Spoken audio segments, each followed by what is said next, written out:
Yo, what's up? I'm Tony and I'm a Tampa-based Florida photographer. You saw the videos that I shot with Chelsea, who you might recognize as Carol Perkins from Stranger Things. She reached out to me wanting to do a photo shoot, and I've been dying to do some vintage work, especially it's like 70s kind of vibes. Shout out to Peerspace for hosting a plethora of locations, but this place stood out to me the most. It was based out of Orlando. I went out there and I created with Chelsea. It was an amazing photo shoot. Man, the vibes were dope.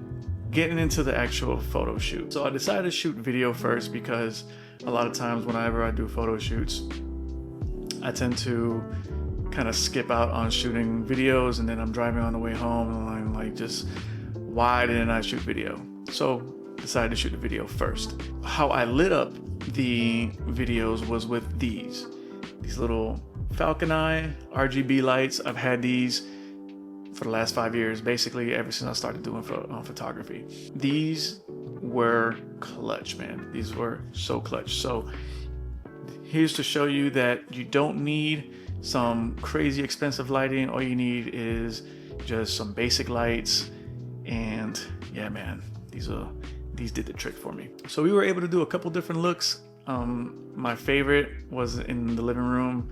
It was such a vibe. And then the host of the Peerspace venue, she had these records laid out and some disco balls, and it was just an amazing time, man. Like, I really enjoyed creating in that space. Then I was fortunate enough that the host had a Mustang, powder blue, pristine. Oh, it was amazing. Shout out to the host of the Peerspace location, man. You were clutch. I shot the video with the A7R5 and the 16-25, specifically because the space was pretty tight, so I needed to get as wide as possible in order to fit in as much as possible. For the photos, I shot it with the Fuji GFX, the 50R.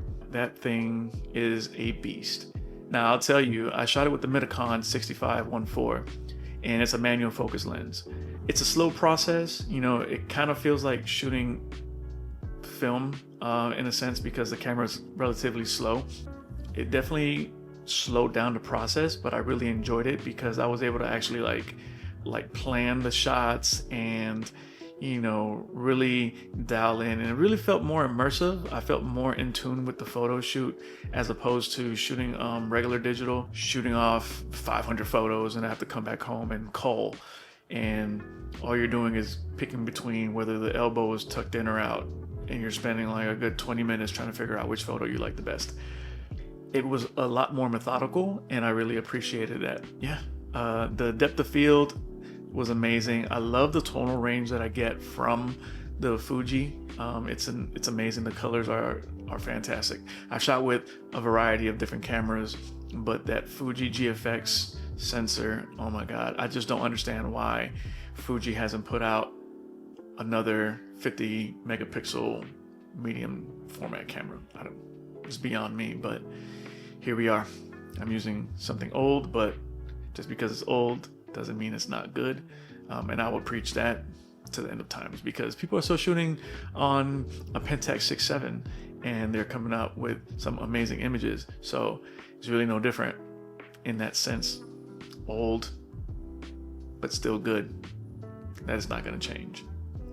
So I didn't want to get too deep into this video. By the way, how do you like this microphone?